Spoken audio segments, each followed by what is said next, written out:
ever done. And luckily we're getting away with it. Do you want to publicly say it?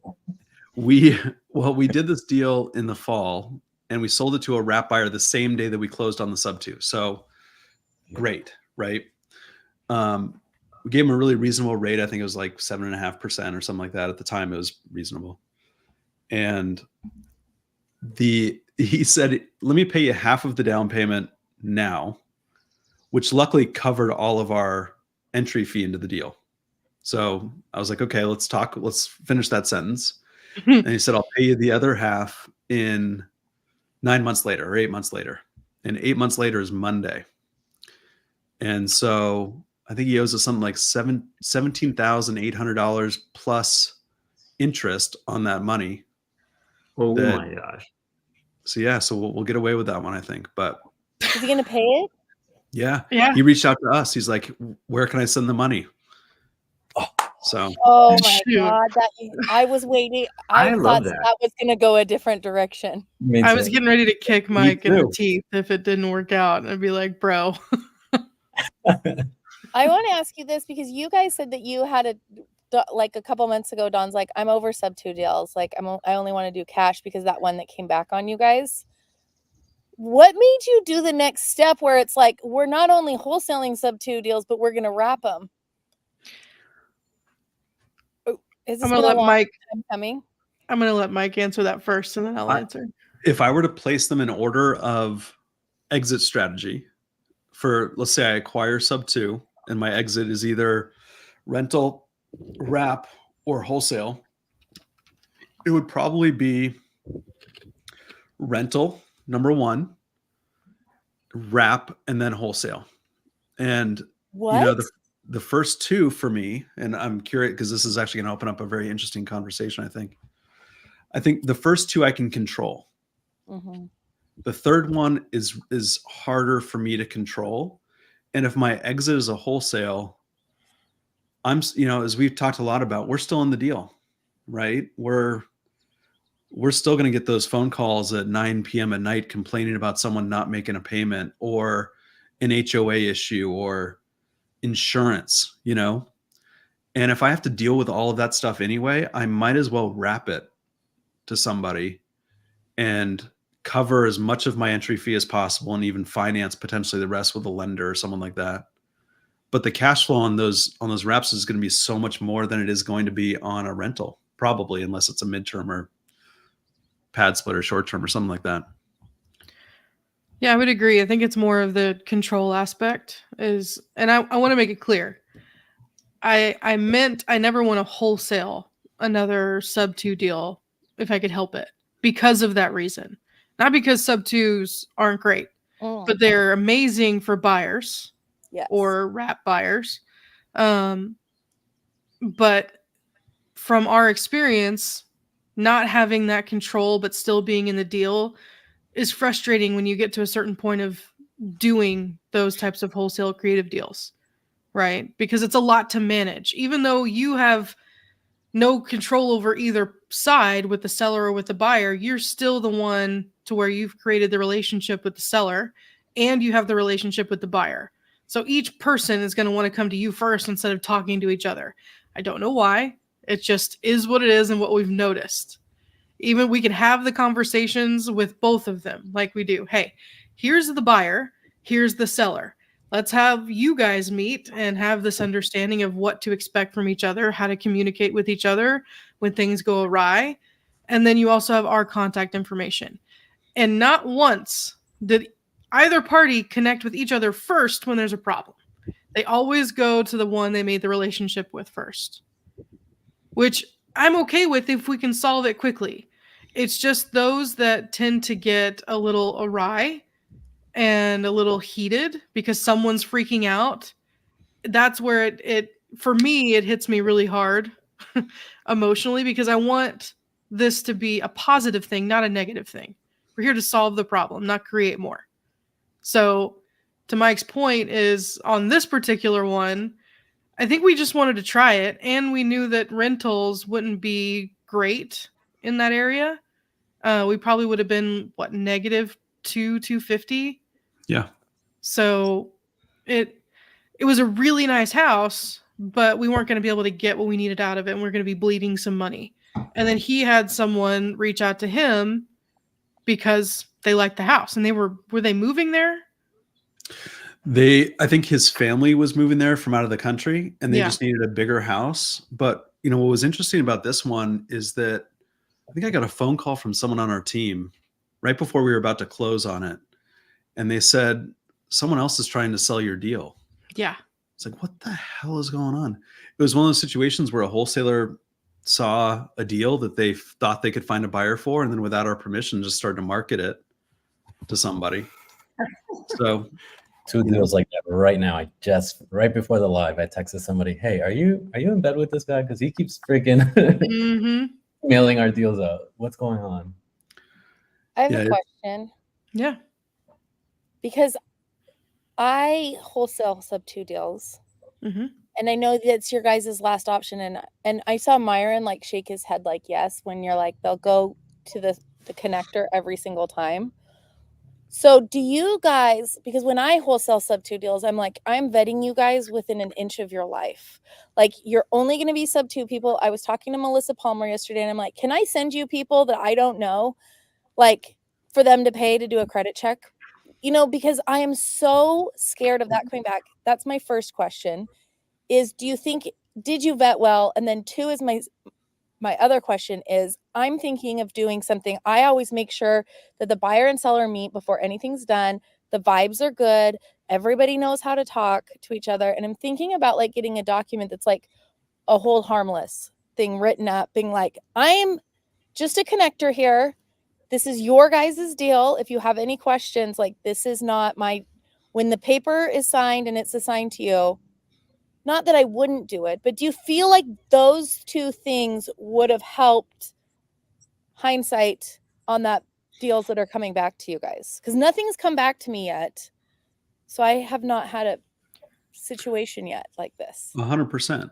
Yeah. I mean, I did a live with Melissa on Wednesday talking exactly about this, right? It's how can we're actually talking about that next week, but this week was how can we best protect the seller in a SUBTO transaction, right? And I think as you go through some of these things, theory is no longer there. It's practical work, right? We've seen holes in the process, and so we try to fix those holes and fill them. I think that's really going to help. But one thing that occurred to me, and it was really when we talked about connecting a buyer and a seller, I looked at Myron at the same time, and it just kind of clicked with me. If you create a hold harmless document, as part of that document, you could almost have disclosures there that says something like, I will, as the buyer or the seller, contact the buyer directly with any future issues and all of those sorts of things, right? You kind of outline the relationship. Yeah. And part of it too, you could say, I have, as the seller, I have met the buyer who's going to be responsible for taking over payments, initial here kind of thing. And what occurred to me is, would it make sense, Myron, it's really a Myron question, to almost create a Discord channel or a Slack channel and have all of the contact info for everybody involved, the buyer, the seller, insurance, mortgage, and hey, if you guys need anything, this is where you guys can communicate.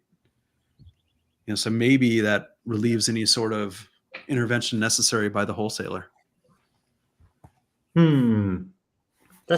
That's really not a bad idea.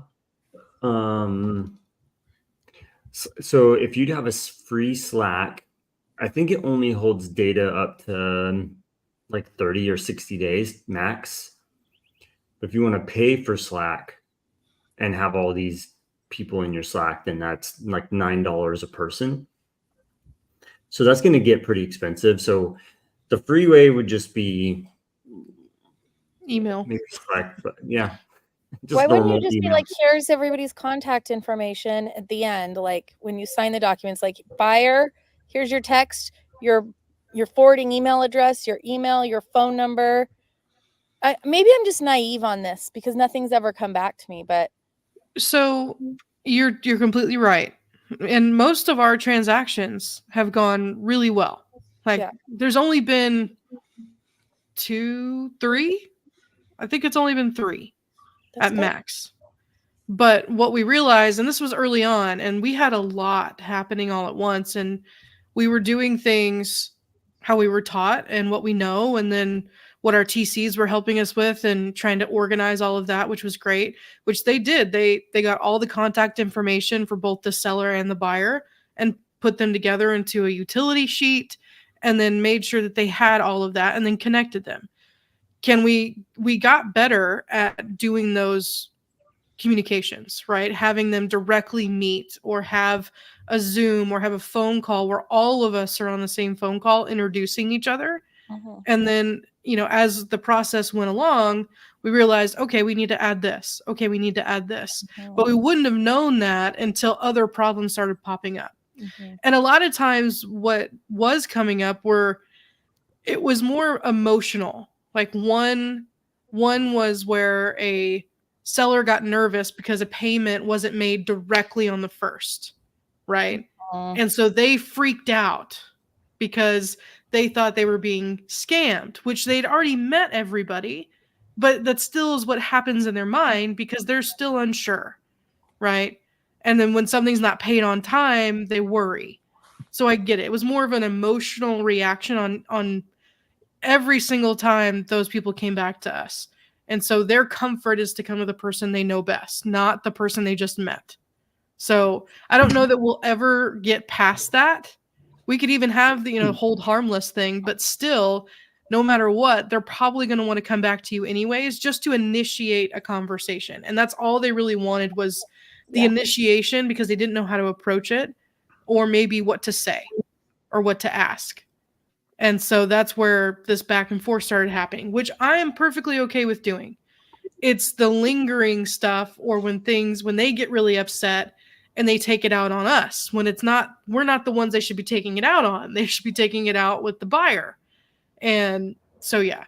But most of the time, we were trying to do everything we knew how to do in that moment to make it as simple as possible.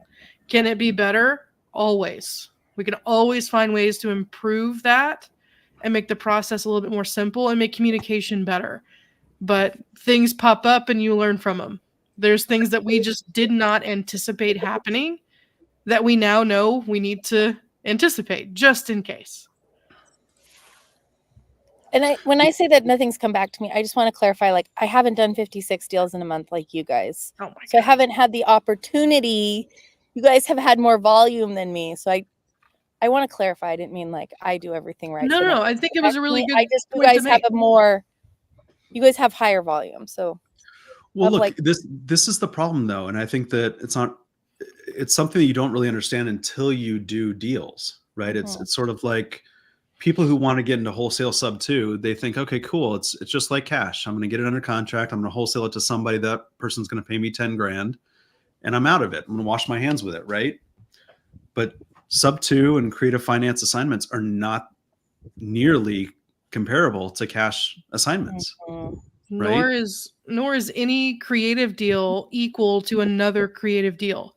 Not even close. Even if it's a SUBTO and the same subdivision next door. It will never end up the same way because we're all human and there's different variables with each seller, with each house, with each property. I mean, it just is insane. And this is how we've learned. And I did not take what you asked personally. I think that it was a very good question to explain because most people don't know. I didn't know things that were going to come up. And to Mike's point, when people jump into SUBTO, they think it's as simple as that, but they forget how nuanced it is. It's not, cash is cash. Are there some things that are nuanced? Yeah. But it's nowhere near the extent of what happens in a creative deal. Whether it's single family, multifamily businesses, it doesn't matter. Anytime it's creative, there are things that are going to pop up that you've never done before, don't know how to handle yet, and you're going to have to figure it out. But the biggest thing is that you have to be willing to do that. All parties have to be. If not, don't do the deal with that person.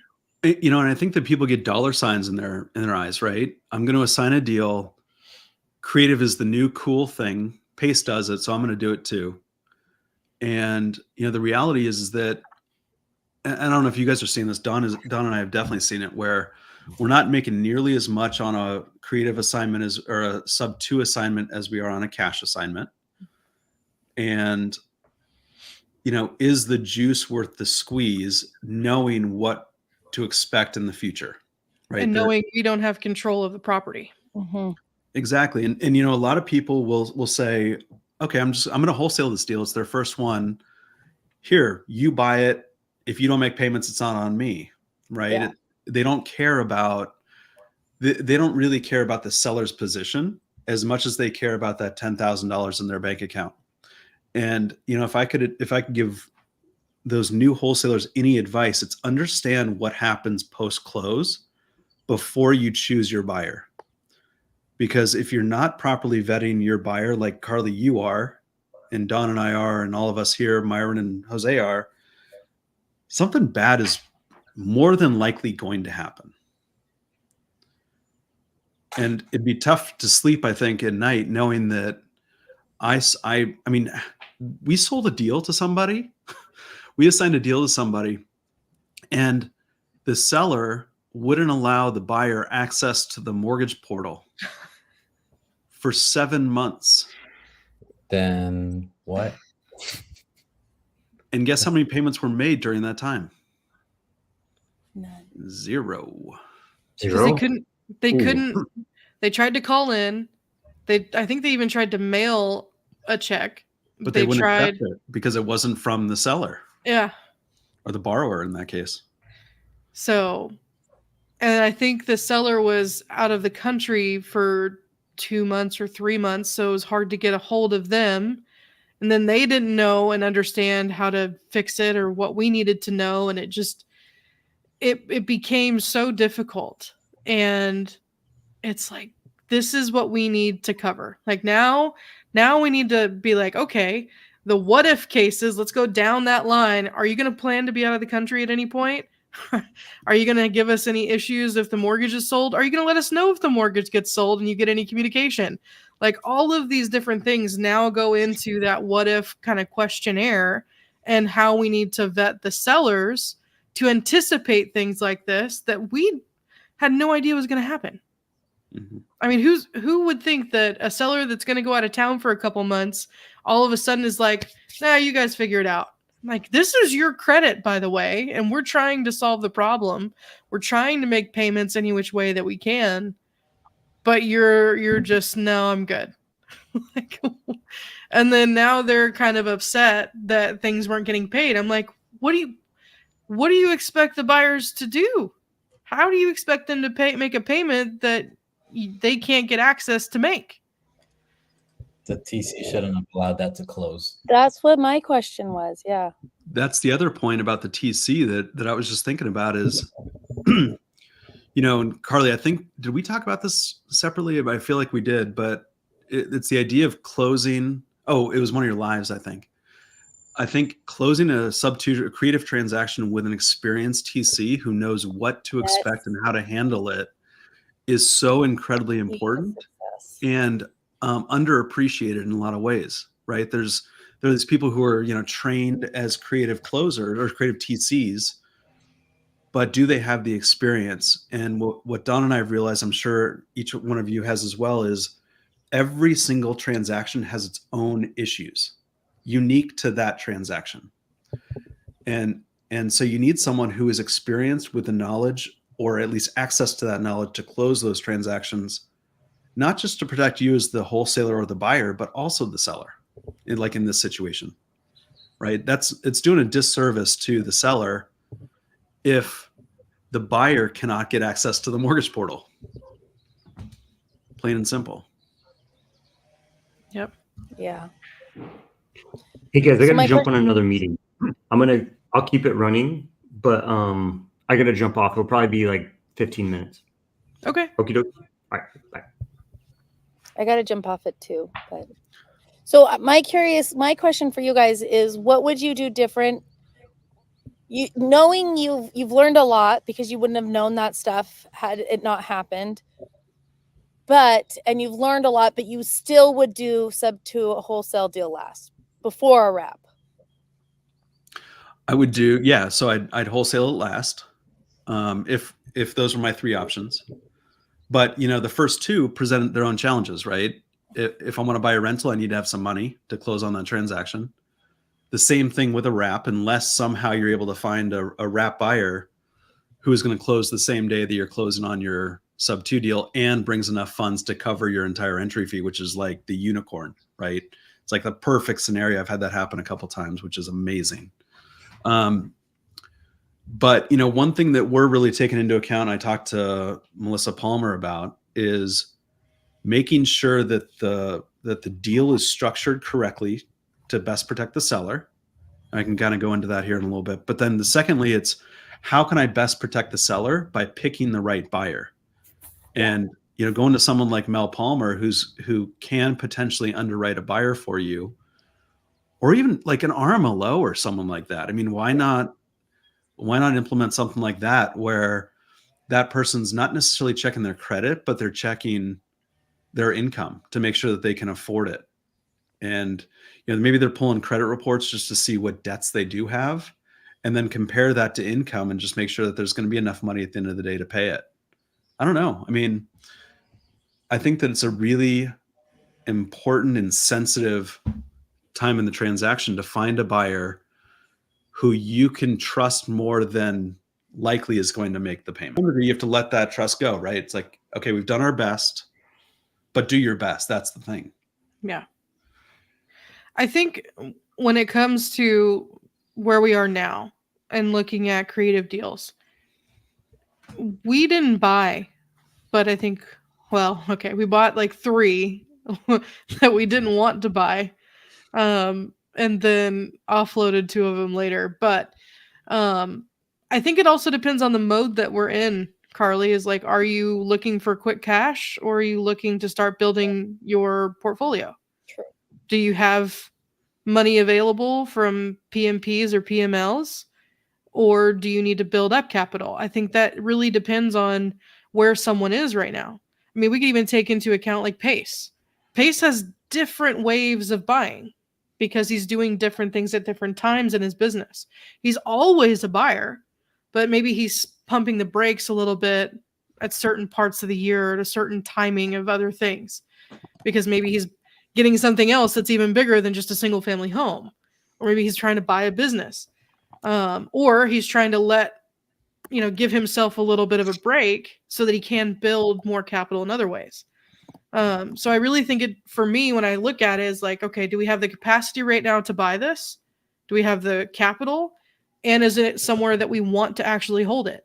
If it's not in any of those 3, then we will more than likely either wrap it then or wholesale it, because we're not going to want to keep it. But if it comes down to those 2, I think wrap would be the better idea if it's got a great interest rate. But if it doesn't, and it can be for someone else that is very specific, then yeah, we'll wholesale it to somebody.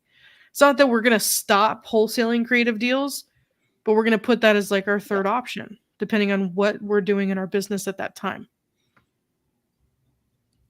What about you, Jose? End zone. I think this is probably going to piss people off, but I think wholesaling is a position that was put in there that wasn't meant to be, right along the lines of what even a real estate agent, like technically you go back in time, you're going between buyer and seller, and that's it. Now you've got an agent helping buyer and seller. Now you've got wholesaler helping agent, buyer, seller, or buyer, seller. So you're creating positions that are creating more and more liability, in my opinion. So more middlemen. Yeah, more middlemen. That's it. Your risk tolerance has to go down if you're going to be making that type of money and that position. You have to know that that risk is going to be there. But if you want your risk tolerance to go up, you don't want much risk at all in the deal, and then you do it the old school way. It's just you're a buyer or you're a seller, and that's it. You have the most control. So I totally get where you're coming from, Mike. That's why I'm switching over to not fully buying, because obviously I get to cherry pick and stuff with the team. But Q3 here, I know everybody says the right time to buy is whenever you find a good deal, and that's true, but I prefer to buy even better when the market is down and I could put some value add into the property Now I've got a purchase price that's super low, a low interest rate, and I've got equity that I'm building into it. Why not wait? You know, it's one thing if the big advantage to sub 2 right now is, one of the advantages at least, is just interest rate arbitrage, right? We're buying deals that are 4.5% or less, while the market is offering a 7.5 or 8% interest rate. And so it's attractive to buy rentals that way.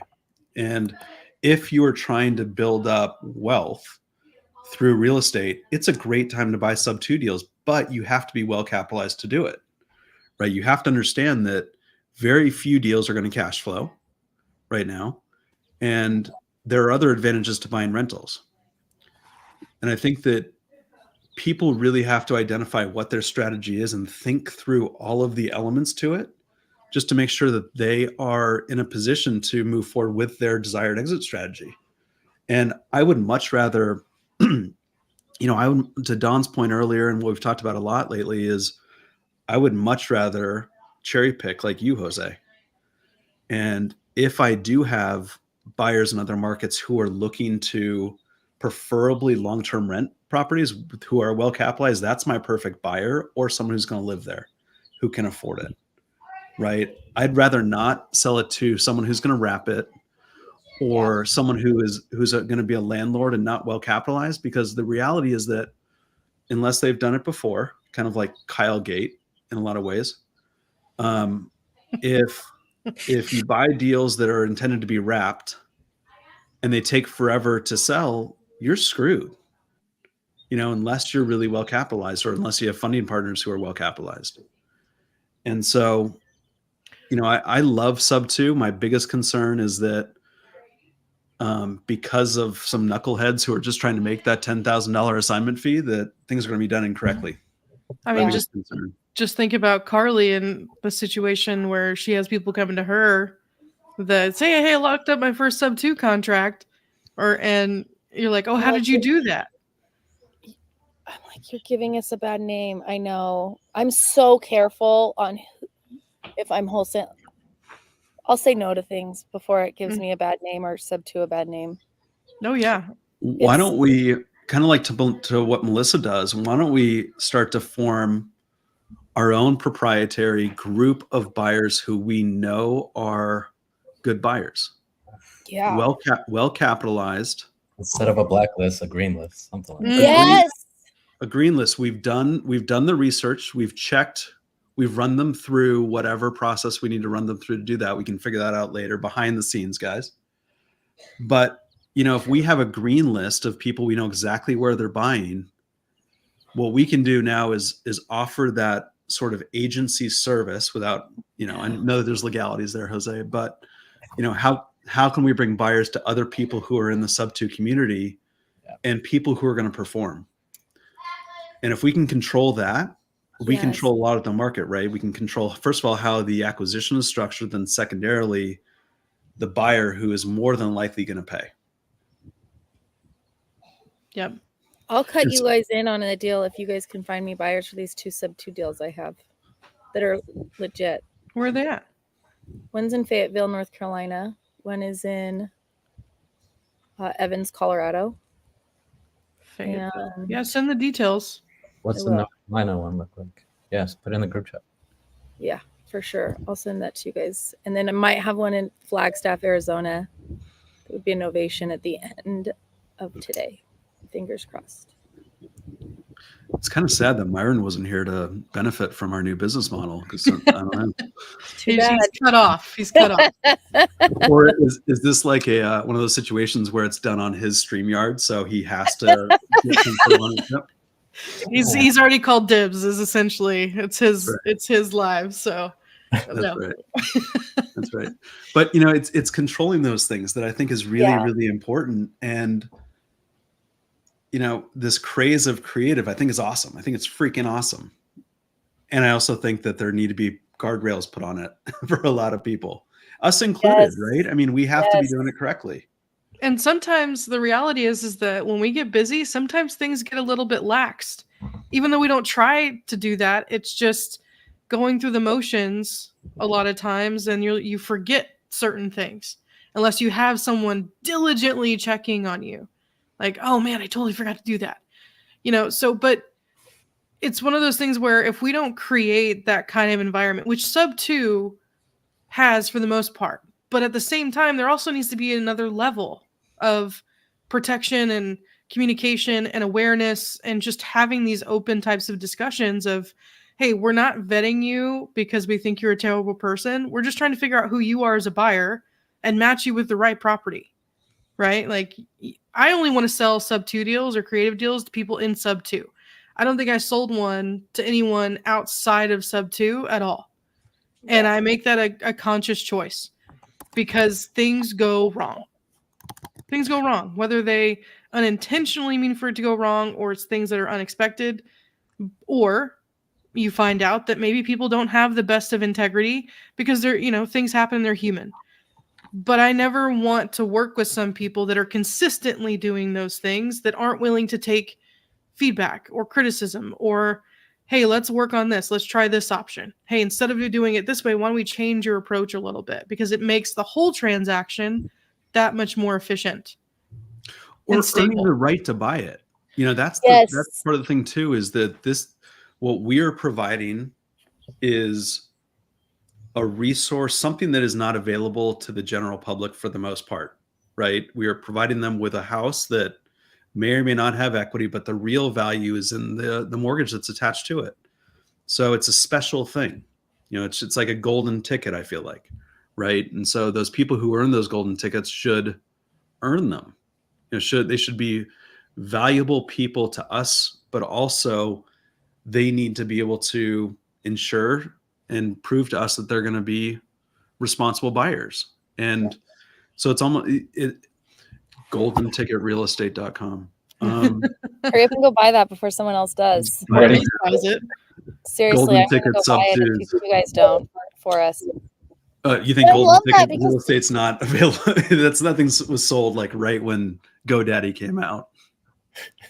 I love that it also keeps us of high character and integrity in our business dealings as well. Yeah. Because it's so easy. We've seen what's happened to wholesalers because the majority of wholesalers lock up deals too high, have no idea what they're doing. And now there's places like South Carolina that are outlawing wholesaling, and it's just a matter of time, I think, before that will happen with creative, unless there's people dealing in high integrity, high character, transparency.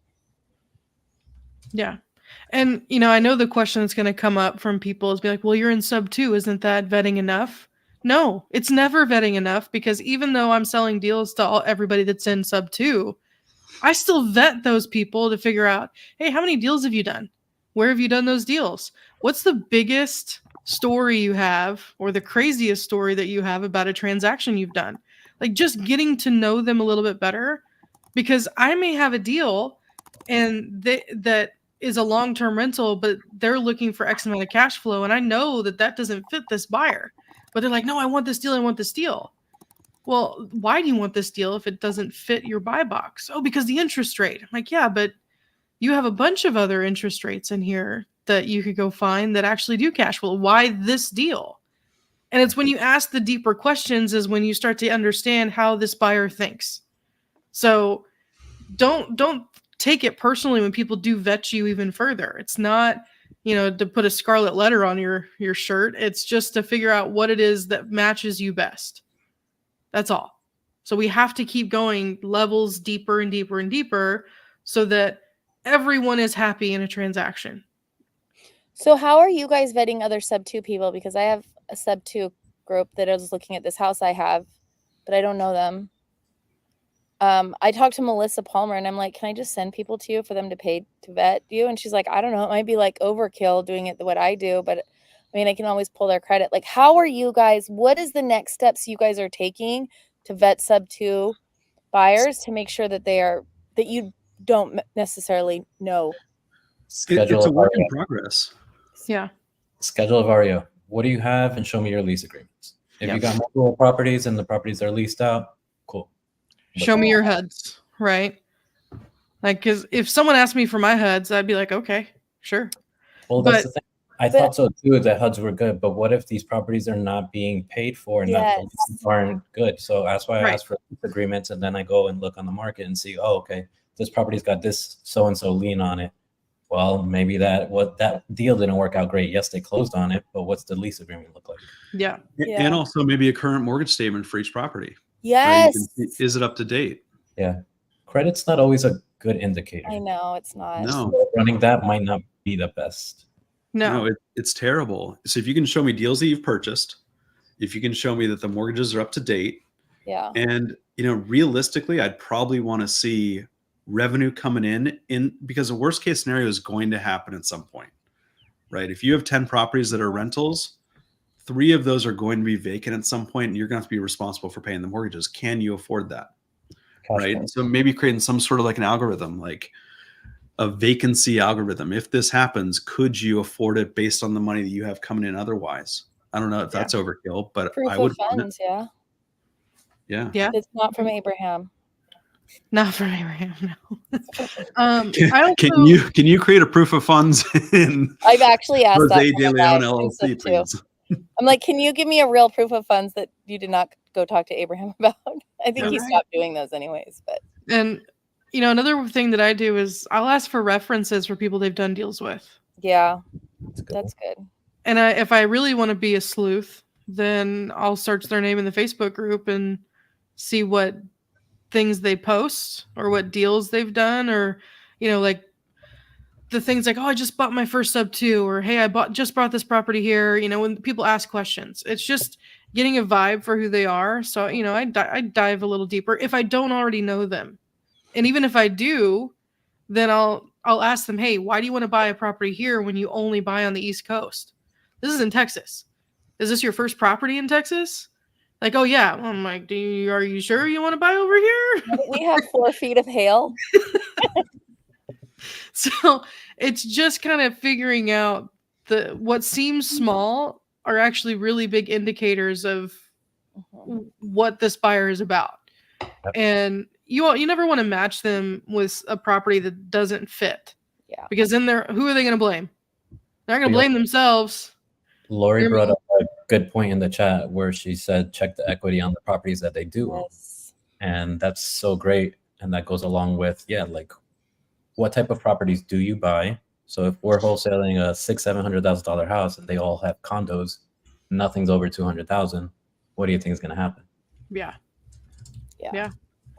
That's a really good point. So, I mean, those are and these are things like we should all compile, like just put in there. What are your vetting questions? What do you do when you start wanting to wholesale a deal to a buyer? Just list them out. We should ask Mel if she wants to have a new part of her business, because I'd pay for that. I'd pay for them. No, I'd tell them to pay for it. Yeah, no, they have to pay to be approved. The effort you pay, like, if you want my SUBTO deal, you can pay Mel. She's going to do everything we just mentioned, or somebody should. Yeah.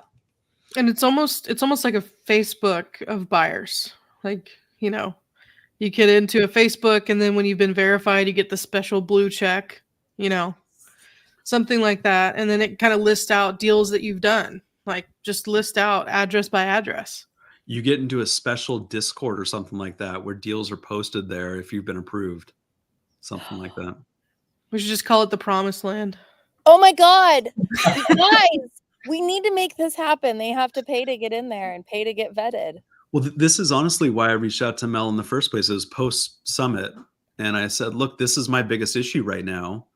And her model fits exactly what we're talking about. I know. It's a vetting of somebody. In this case, it's a buyer, right? And if I'm a real buyer, what I'm going to want to do is make sure that I'm vetted, right? So I can have opportunities to more deals. Mm-hmm. And so would it cost $1,000? I don't know what the cost is, but if I'm looking to build up a portfolio of properties, I'm going to want to prove that I'm a great buyer. And, having an inventory or a directory of great buyers, I mean, shoot, I wouldn't you access that if you had a SUBTO deal, even before you contracted it? Oh, hell yeah. Mm-hmm. Like, hey, this person's buying here. Why don't I run this deal by them to see if it's something that they would want, how much they would pay for? It's sort of like reverse wholesaling it a little bit, right? It's kind of like an investor lift for a buyer. I feel mean, like we should stop talking about this publicly. I yeah. do too. We need to stop, and we Can need we to rewind vote. this, please? Can we Dang it, vote? Rick. Do you see Rick? Rick, get off of here. You're too Rick? smart. You're going to be way too fast. No, Rick, we can bring him in. He can be our integrator. Yeah, he's the developer. We just have the ideas. Rick, we'll be in touch. Don't steal Yeah. these ideas. You better not have just bought that domain. You're going to make everyone very upset. We had a great meeting with Rick today. We had a great meeting with Rick today, and the first thing he says, because we were due for our renewal of Open Dispo, and we paid that I think earlier this week, and Rick was like, "Hey, I got a check from you. Great day," and I'm like, "Yeah, it was awesome." And so the thing about Rick is that he provides so much more value than what we pay for. And those of you who have Open Dispo, you guys know that. But Rick's a great guy to work with. Larry, I don't know what you would get, man. I have no idea. What do you plan on contributing? Hopefully not a car, right? Just kidding. Glad you're okay, Larry. Rick, it's good to see you, even though I didn't get to see you today. Well, I think this is a good idea. I think this is like the next layer that needs to happen when we're in, talking about vetting buyers. And I see this question a lot all the time, even in the creative financing group and in SUBTO. How do you vet buyers? How do you vet buyers? And everyone's a little different. Everyone has a different set of questions they're asking, but that also is because they're doing different types of deals. So it's hard to figure out, well, I mean, I have a system, but I don't have a system. It's kind of the vibe of the person, and if I know that person, and then how deep I want to go, and then just going from there. So it's not always an exact science, but there is just some general questions that you can kind of go over. But having a space where I can just pop in and be like, ooh, well, Jessica buys here, and Carly buys here, and Jose buys over there. I can just filter it, and then they can update their own buy boxes by state. And then we can see a list of all of their transactions they've done, and then have those verified by mail. What I'm kind of curious, since some people are listening to this, if we were to build something like this with verified buyers, and if we let's say that we do provide you with a buyer, would you be willing to pay a small fee for us providing you with a buyer who is more than likely to perform? I'm already thinking way ahead to an origination point. You're already not getting a brand new loan. You're 100%. not paying for a new loan, so you should be paying some type of. It should not. I think it should be a decent sized fee too. Yeah. I think I really Agreed. do. Weed out. Because when you pay less for something, Mhm. you value it less. Like, I think you need to be like, it is exclusive. The best of the best get in here. You have to be interviewed. You have to be background checked. You have to prove HUDs. You have to show us all your equity in your house and your cash flow. And you're going to be looked at with the inch of your life. And then you can have access to our good deals. No, I don't think it should be deal contingent, Larry. That's no way. Because we're trying to get to the buyers that are truly serious. Yeah. And to Carly's point, when you pay less for something, you don't take it as seriously. You don't. But when you're spending real money, you pay attention to it a little bit more. I know I do. It's like, oh yeah, it's like how many subscriptions do you guys have that you don't remember that you bought? I have a ton of them. It's crazy. Yes. At one point, I had 2 Netflix accounts and 3 Hulu accounts. Mhm. I was like, I don't even know how this is possible. And like Rick said, so you make a subscription and then let people have 5 accounts if they want. Yeah. And Not my bad. thought process went to, okay, if someone's truly serious about being in a system like this, then it's, hey, you pay a yearly fee and then a monthly service fee, because we have to have those funds to be able to spend the time to upload all this stuff, and for the developer and for the site and for so many other things. But it's also that monthly fee to keep you engaged, right? You guys have to Because- bounce, but stop talking about this idea. Okay. No, we're done. We're done. We need to get on our own little Zoom. I'm just kidding. You guys can talk about whatever you want, but I have to go. Love We you. can change the subject. Bye. Have a good weekend. Bye, Carly. Um, Jose, what are you working on right now? Are you doing anything really interesting? Finally getting alleviated with somebody that's super consistent, and they're helping me out. So I'm not a one-man show anymore. Dude, that's so hard. Yeah. It's so hard Yeah. to find consistency.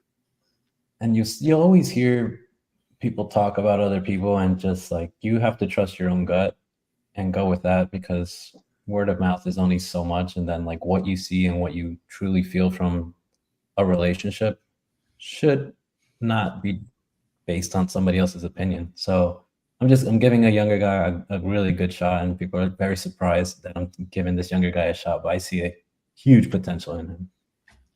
You know, the most successful people in SUBTO have typically partnered with someone who's really young or really green, but motivated. Yeah. You know, Yeah. and it's one of those things that if you're young or super motivated, you're going to find a way to get the work done. Yeah. Yeah. I love that idea. they're Mhm. also a little bit more moldable, right? They're not set in their ways. So Yeah. it tends to make things a little bit easier. Yeah. Are you doing SUBTO deals, Jose? Not as of recently, just because I went local and I went over to like cash deals. So I'm seeing a lot of cash that are converting into wrap opportunities. Interesting. How so? Just through the deals that I'm filtering out. So I'll either filter for super high equity, and we'll do cash seller finance pitches, and then I'll go for newer construction in certain areas. Those turn into wraps. But I'm trying to filter for a certain HOA fee, because I'm realizing, and the consensus through a few different wrap people that I've talked to now, it's just that HOA fee has to be super low, if any. Your possibilities of exiting on a wrap or dispoing a wrap is so much higher when there's no HOA. And Florida has lots of HOAs and expensive HOAs. They're everywhere. Mm-hmm. Everywhere. So it's tough. Yeah, we ran into issues with deals in Florida where they had multiple HOAs for a single property. Yep. And some of them are for a golf course, for example. And if you don't play golf, it's like, what? Why? What am I paying for? Yeah. Yeah. Yeah. And so those HOA fees can be hundreds and hundreds of dollars. It's crazy. And that's not even a condo. Yep. It's a house. Not only that, they get picky, man. I left a garbage can, and they left the HOA. I think I got fined like $700, but I was gone for a couple months, and that thing turned to like $2,500 with attorney fee. I was just like, this is so stupid, over a garbage can that was left out for a couple of days. Which, instead of writing you a fine, it would have taken the same amount of energy just to move the trash can. That's it. But they're looking for fines, and then yeah. I could go into like neighbors that are HOA, and they're just looking at your every move because they're retired. They've got nothing else to do. It gets funky. It gets odd. Jose, without giving away too much information, because if you think that this is impactful, I know that I've talked about this before. I want to do a podcast with you on this, but the NAR settlement, do you think that it's going to be pretty impactful for, first of all, just the general retail environment, but then also for investors?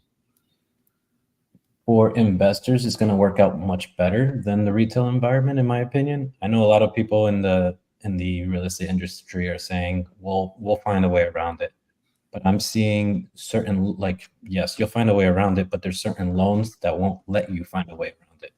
For example, a VA loan, you can't go and pay for a certain fee outside of what's the commission that's granted in the listing agreement. Interesting. So I found that one out, that if you wanted to pay a buyer's agent, you couldn't on a VA loan. Yeah. Just Interesting. what I've heard. I'm not positive on that, but yeah. So a lot of times that's to protect the veteran, right? From being taken advantage of. And not that every agent will, but if you give them an inch, sometimes they'll take a mile, right?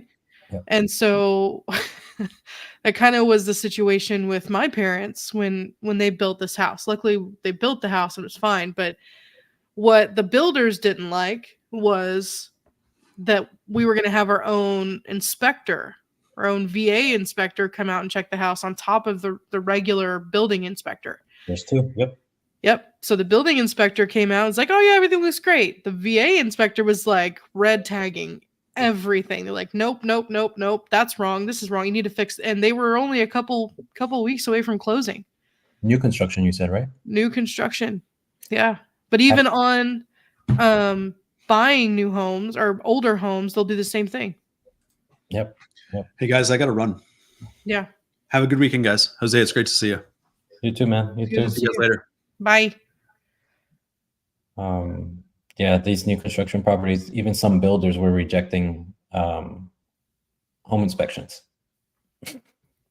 If it wasn't vetted through them, I was like, yeah, I think I'm out of here. I don't want to sell new construction anymore.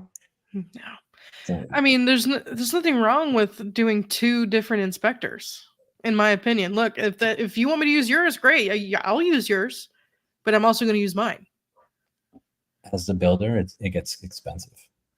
Sure. Well, no, but I mean, if they want me to use theirs, great. That's fine. But I will pay to use my own inspector as a third party to come in. I'll pay for it because then you who do you go with, right?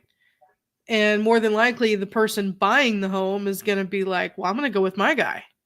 Yeah. Because my guy is saying that this needs to be fixed and that's your issue, not mine. So it's very interesting. Jenny, I'm so glad you popped up. I was looking at that house that you sent in Cape Coral, just checking in on it, and it's still up.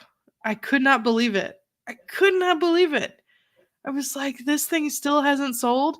So, and they did a huge price drop. So I thought it was interesting that I just saw you in here. So, got to figure out what's going on with that. But anyways.